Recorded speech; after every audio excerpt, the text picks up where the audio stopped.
ॐ श्री आञ्जनेयाय नमः। ॐ महावीराय नमः।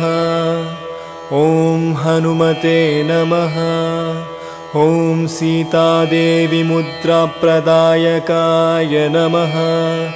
ॐ मारुतात्मजाय नमः। ॐ तत्त्वज्ञानप्रदाय नमः। ॐ अशोकवनिकाक्षेत्रे नमः। ॐ सर्वबन्धविमोक्त्रे नमः।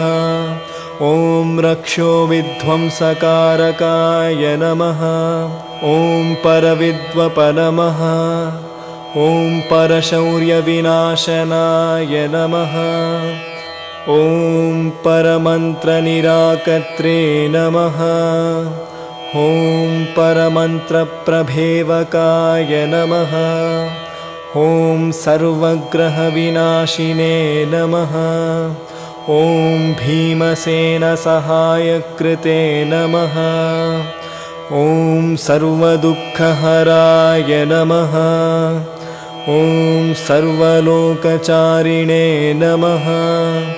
ॐ मनोजवाय नमः। ॐ पारिजातध्रुममूलस्थाय नमः। ॐ सर्वमन्त्रस्वरूपवते नमः। ॐ सर्वयन्त्रात्मकाय नमः। ॐ सर्वतन्त्रस्वरूपिणे नमः। ॐ कपीश्वराय नमः। ॐ महाकायाय नमः। ॐ सर्वरोगहराय नमः। ॐ प्रभवे नमः। ॐ बलसिद्धिकराय नमः। ॐ सर्वविद्यासम्पत्प्रवायकाय नमः। ॐ कपिसेनानायकाय नमः। ॐ भविष्यच्चतुराननाय नमः। ॐ कुमारब्रह्मचारिणे नमः। ॐ रत्नकुण्डलदीप्तिमते नमः। ॐ चञ्चलद्वालसन्नधलम्बवानशिखोज्ज्वलाय नमः। ॐ गन्ध्वविद्यातत्त्वज्ञाय नमः। ॐ महाबलपराक्रमाय नमः। ॐ कारागृहविमोक्त्रे नमः। ॐ शृङ्खलबन्धविमोचनाय नमः। ॐ सागरोत्तारकाय नमः। ॐ प्राज्ञाय नमः। ॐ रामदूताय नमः। ॐ प्रतापवते नमः। ॐ वानराय नमः। ॐ केसरिसुताय नमः। ॐ सीताशोकनिवारणाय नमः। ॐ अञ्जनागर्भसम्भूताय नमः। ॐ बालर्कसदृशायनाय नमः। ॐ विभीषणप्रियकराय नमः। ॐ दशग्रीवकुलान्तकाय नमः। ॐ लक्ष्मणप्राणदात्रे नमः। ॐ वक्रकायाय नमः। ॐ महाद्युतये नमः। ॐ चिरञ्जीविने नमः। ॐ रामभक्ताय नमः। ॐ दैत्यकार्यविघातकाय नमः। ॐ अक्षहन्त्रे नमः। ॐ काञ्चनाभाय नमः। ॐ पञ्चवक्त्राय नमः। ॐ महातपसे नमः। ॐ लङ्किणे भञ्जनाय नमः। ॐ गन्धमादनशैल नमः। ॐ लङ्कापुरविदाहकाय नमः। ॐ सुग्रीवशुचिवाय नमः। ॐ धीराय नमः। ॐ शूराय नमः। ॐ दैत्यकुलान्तकाय नमः। ॐ सुरार्चिताय नमः। ॐ महातेजसे नमः। ॐ रामचूडामणिप्रदाय कामरूपवे नमः। ॐ श्रीपिङ्गलाक्षाय नमः। ॐ नार्धिन्ते नाक नमः। ॐ कबलीकृतमार्ताण्डमण्डलाय नमः। ॐ कबलीकृतमार्ताण्ड नमः। ॐ विजतेन्द्रियाय नमः। ॐ रामसुग्रीवसन्दात्रे नमः। ॐ महारावणमर्दनाय नमः। ॐ स्फटिकाभाय नमः। ॐ वागधीशाय नमः। ॐ नववाकृतिपण्डिताय नमः। ॐ चतुर्बाहवे नमः। ॐ दीनबन्धवे नमः। ॐ महात्मने नमः। ॐ भक्तवत्सलाय नमः। ॐ सञ्जीवननगाहर्त्रे नमः। ॐ शुचये नमः। ॐ वाङ्मिने नमः। ॐ दृढव्रताय नमः। ॐ कालनेमिप्रमथनाय नमः। ॐ हरिमर्कटमर्कटाय नमः। ॐ दान्ताय नमः। ॐ शान्ताय नमः। ॐ प्रसन्नात्मने नमः। ॐ शतकण्ठमदावहृते नमः। ॐ योगिने नमः। ॐ रामकथालोलाय नमः। ॐ सीतान्वेषणपण्डिताय नमः। ॐ वज्रनखाय नमः। ॐ रुद्रवीर्यसमुद्भवाय नमः। ॐ इन्द्रजित्स्पृहितामोघब्रह्मस्रविनिवारकाय नमः। ॐ पार्थध्वजाग्रसंवासिने नमः। ॐ शरपञ्जरभेदकाय नमः। ॐ दशबाहवे नमः। ॐ लोकपूज्याय नमः। ॐ जाम्वत्पृतिवर्धनाय नमः। ॐ सीतसवेतश्रीरामपादसेवदुरन्धराय नमः। ॐ सीतसवेतश्रीरामपादसेवादुरन्धराय नमः।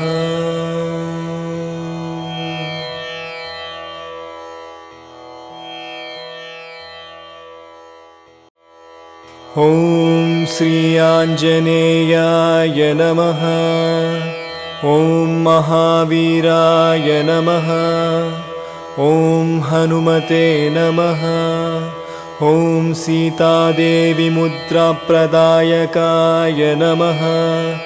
ॐ मारुतात्मजाय नमः। ॐ तत्त्वज्ञानप्रदाय नमः। ॐ अशोकवनिकाक्षेत्रे नमः। ॐ सर्वबन्धविमोक्त्रे नमः। ॐ रक्षोविध्वंसकारकाय नमः। ॐ परविद्वपनमः। ॐ परशौर्यविनाशनाय नमः। ॐ परमन्त्रनिराकर्त्रे नमः। ॐ परमन्त्रप्रभेवकाय नमः। ॐ सर्वग्रहविनाशिने नमः। ॐ भीमसेनसहायकृते नमः। ॐ सर्वदुःखहराय नमः। ॐ सर्वलोकचारिणे नमः। ॐ मनोजवाय नमः। ॐ पारिजातध्रुममूलस्थाय नमः।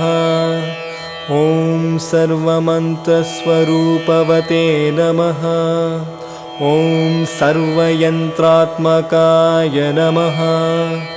ॐ सर्वतन्त्रस्वरूपिणे नमः। ॐ कपीश्वराय नमः। ॐ महाकायाय नमः। ॐ सर्वरोगहराय नमः। ॐ प्रभवे नमः। ॐ बलसिद्धिकराय नमः। ॐ सर्वविद्यासम्पत्प्रवायकाय नमः। ॐ कपिसेनानायकाय नमः। ॐ भविष्यच्चतुराननाय नमः। ॐ कुमारब्रह्मचारिणे नमः। ॐ रत्नकुण्डलदीप्तिमते नमः। ॐ चञ्चलद्वालसन्नधलम्बवानशिखोज्ज्वलाय नमः। ॐ गन्ध्वविद्यातत्त्वज्ञाय नमः। ॐ महाबलपराक्रमाय नमः। ॐ कारागृहविमोक्त्रे नमः। ॐ शृङ्खलबन्धविमोचनाय नमः। ॐ सागरोत्तारकाय नमः। ॐ प्राज्ञाय नमः। ॐ रामदूताय नमः। ॐ प्रतापवते नमः। ॐ वानराय नमः। ॐ केसरिसुताय नमः। ॐ सीताशोकनिवारणाय नमः। ॐ अञ्जनागर्भसम्भूताय नमः। ॐ बालर्कसदृशायनाय नमः। ॐ विभीषणप्रियकराय नमः। ॐ दशग्रीवकुलान्तकाय नमः। ॐ लक्ष्मणप्राणदात्रे नमः। ॐ वक्रकायाय नमः। ॐ महाद्युतये नमः। ॐ चिरञ्जीविने नमः। ॐ रामभक्ताय नमः। ॐ दैत्यकार्यविघातकाय नमः। ॐ अक्षहन्त्रे नमः। ॐ काञ्चनाभाय नमः। ॐ पञ्चवक्त्राय नमः। ॐ महातपसे नमः। ॐ लङ्किणे भञ्जनाय नमः। ॐ गन्धमादनशैल नमः। ॐ लङ्कापुरविदाहकाय नमः। ॐ सुग्रीवशुचिवाय नमः।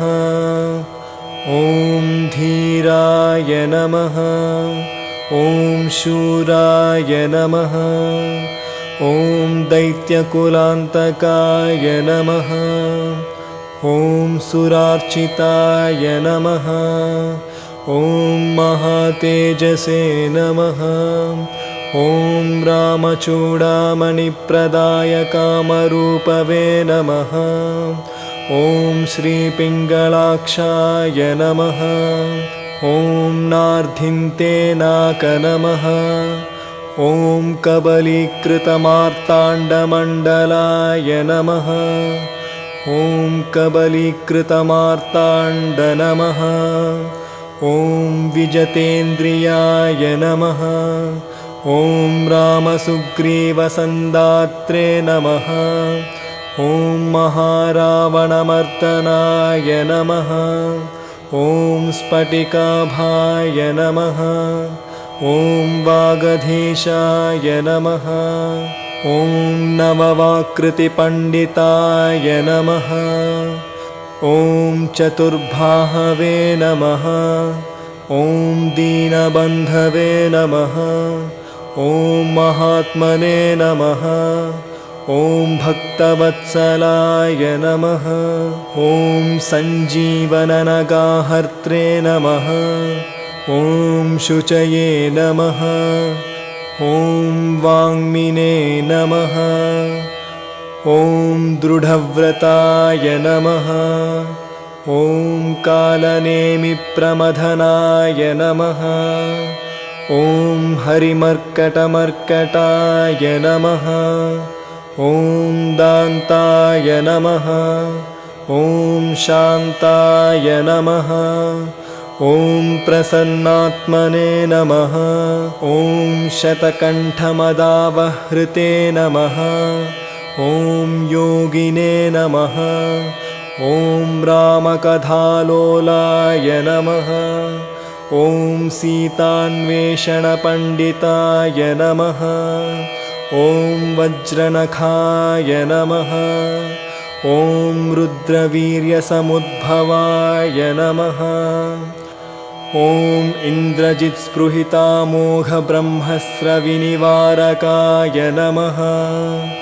ॐ पार्थध्वजाग्रसंवासिने नमः।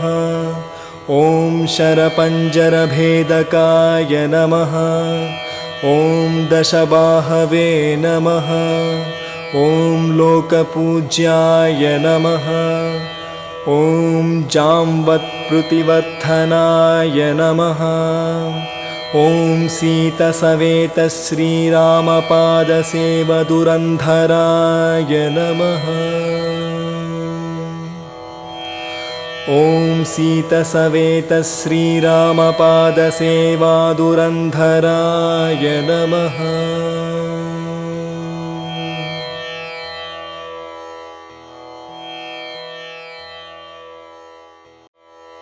ॐ श्री आञ्जनेयाय नमः। ॐ महावीराय नमः।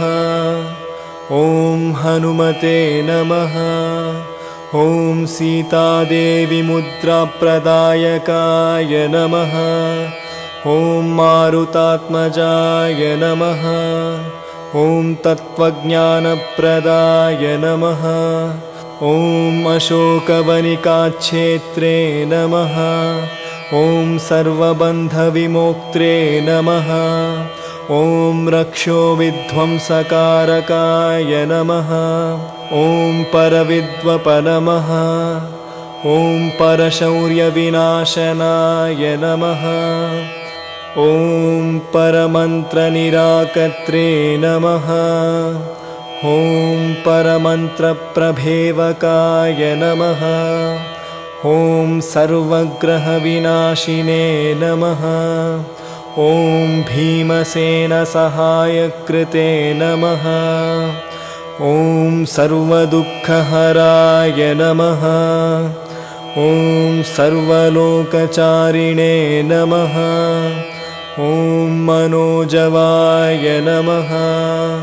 ॐ पारिजातध्रुममूलस्थाय नमः। ॐ सर्वमन्त्रस्वरूपवते नमः। ॐ सर्वयन्त्रात्मकाय नमः। ॐ सर्वतन्त्रस्वरूपिणे नमः। ॐ कपीश्वराय नमः। ॐ महाकायाय नमः।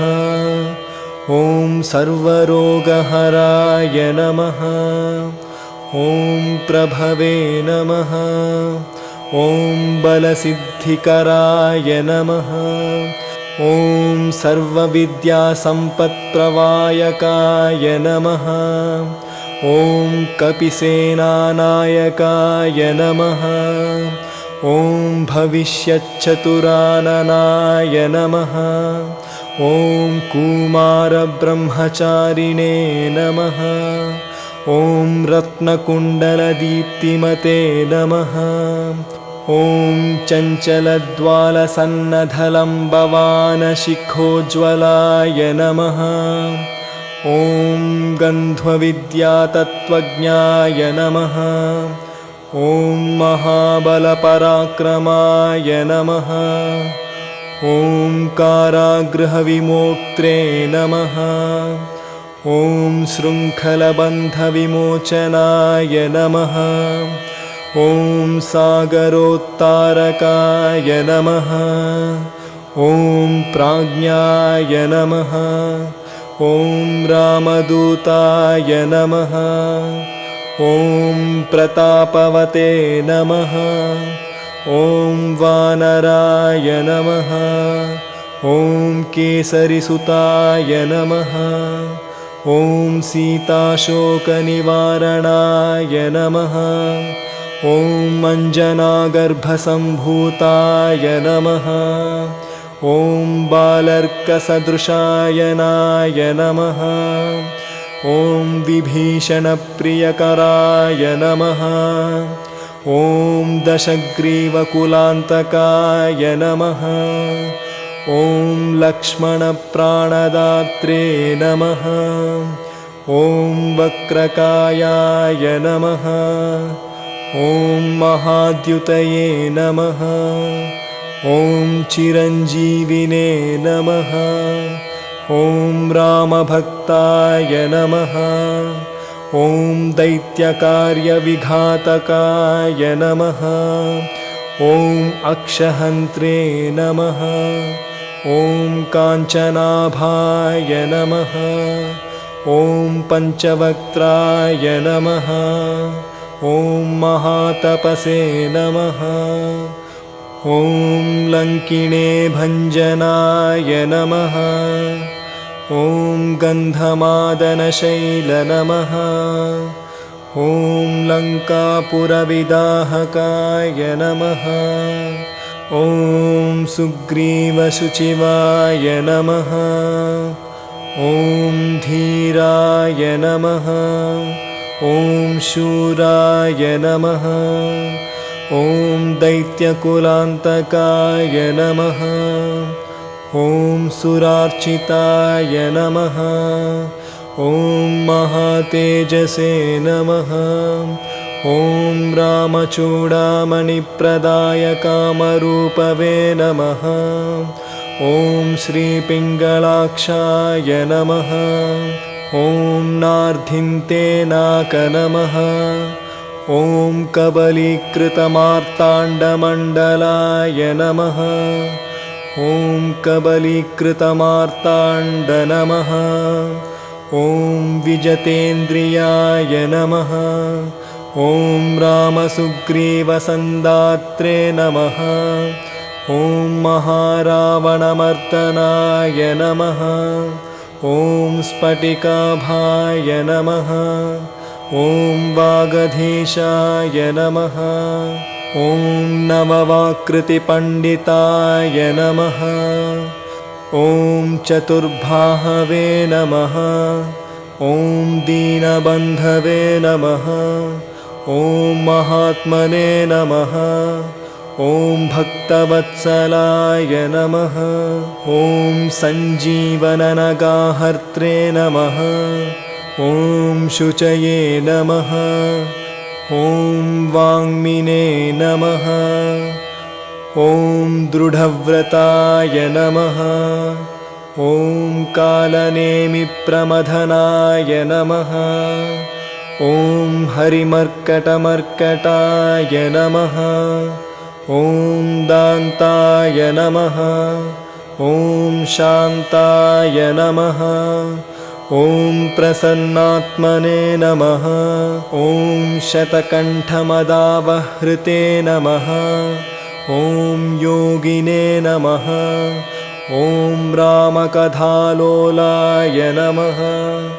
ॐ सीतान्वेषणपण्डिताय नमः। ॐ वज्रनखाय नमः। ॐ रुद्रवीर्यसमुद्भवाय नमः। ॐ इन्द्रजित्स्पृहितामोघब्रह्मस्रविनिवारकाय नमः। ॐ पार्थध्वजाग्रसंवासिने नमः। ॐ शरपञ्जरभेदकाय नमः। ॐ दशबाहवे नमः। ॐ लोकपूज्याय नमः। ॐ जाम्वत्प्रुतिवर्धनाय नमः। ॐ सीतसवेतश्रीरामपादसेवदुरन्धराय नमः। ॐ सीतसवेतश्रीरामपादसेवादुरन्धराय नमः।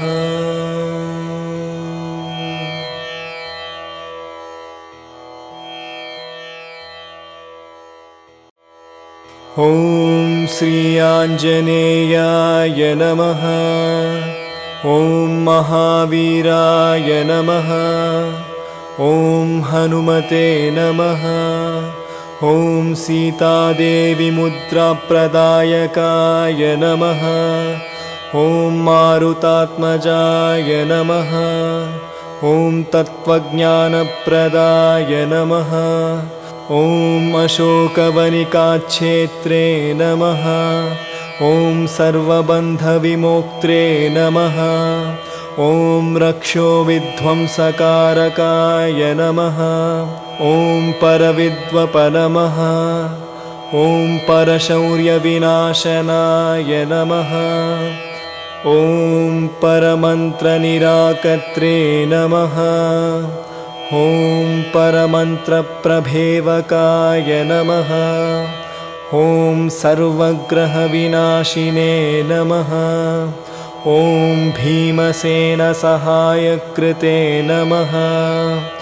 ॐ सर्वदुःखहराय नमः। ॐ सर्वलोकचारिणे नमः। ॐ मनोजवाय नमः।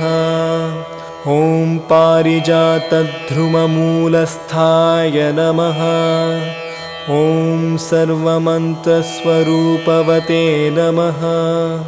ॐ सर्वयन्त्रात्मकाय नमः। ॐ सर्वतन्त्रस्वरूपिणे नमः। ॐ कपीश्वराय नमः। ॐ महाकायाय नमः। ॐ सर्वरोगहराय नमः। ॐ प्रभवे नमः। ॐ बलसिद्धिकराय नमः। ॐ सर्वविद्यासम्पत्प्रवायकाय नमः। ॐ कपिसेनानायकाय नमः। ॐ भविष्यच्चतुराननाय नमः। ॐ कुमारब्रह्मचारिणे नमः। ॐ रत्नकुण्डलदीप्तिमते नमः। ॐ चञ्चलद्वालसन्नधलम्बवानशिखोज्ज्वलाय नमः। ॐ गन्ध्वविद्यातत्त्वज्ञाय नमः। ॐ महाबलपराक्रमाय नमः। ॐ कारागृहविमोक्त्रे नमः। ॐ शृङ्खलबन्धविमोचनाय नमः। ॐ सागरोत्तारकाय नमः। ॐ प्राज्ञाय नमः। ॐ रामदूताय नमः। ॐ प्रतापवते नमः।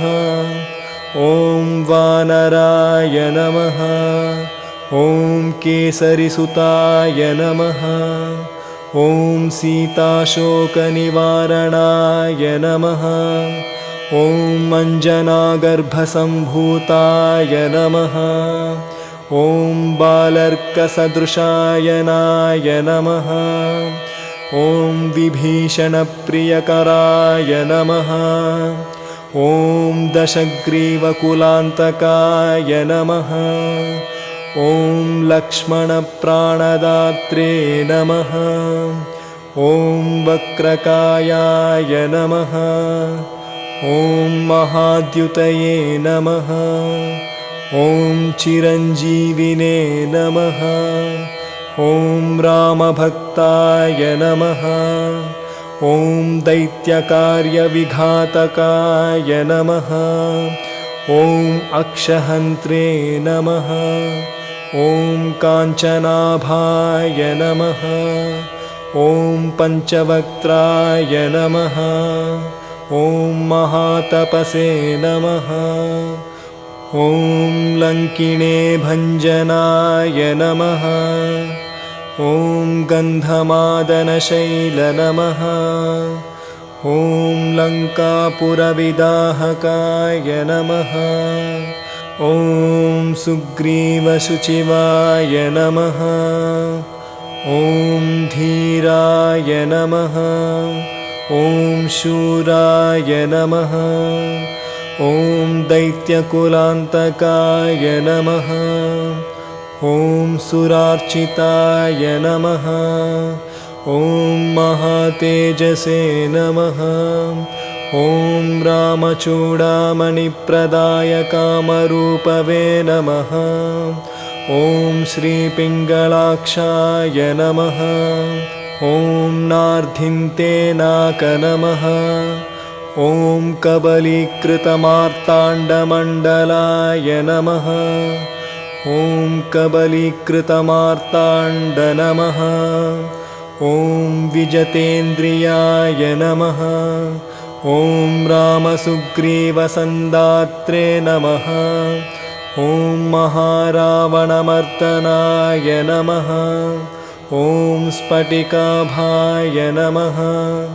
ॐ वागधीशाय नमः। ॐ नववाकृतिपण्डिताय नमः। ॐ चतुर्बाहवे नमः। ॐ दीनबन्धवे नमः। ॐ महात्मने नमः। ॐ भक्तवत्सलाय नमः। ॐ सञ्जीवननगाहर्त्रे नमः। ॐ शुचये नमः। ॐ वाङ्मिने नमः। ॐ दृढव्रताय नमः। ॐ कालनेमिप्रमथनाय नमः। ॐ हरिमर्कटमर्कटाय नमः। ॐ दान्ताय नमः। ॐ शान्ताय नमः। ॐ प्रसन्नात्मने नमः। ॐ शतकण्ठमदावहृते नमः। ॐ योगिने नमः। ॐ रामकथालोलाय नमः। ॐ सीतान्वेषणपण्डिताय नमः। ॐ वज्रनखाय नमः। ॐ रुद्रवीर्यसमुद्भवाय नमः। ॐ इन्द्रजित्स्पृहितामोघब्रह्मस्रविनिवारकाय नमः। ॐ पार्थध्वजाग्रसंवासिने नमः। ॐ शरपञ्जरभेदकाय नमः। ॐ दशबाहवे नमः। ॐ लोकपूज्याय नमः। ॐ जाम्बत्प्रुतिवर्धनाय नमः। ॐ सीतसवेतश्रीरामपादसेवदुरन्धराय नमः। ॐ सीतसवेतश्रीरामपादसेवादुरन्धराय नमः।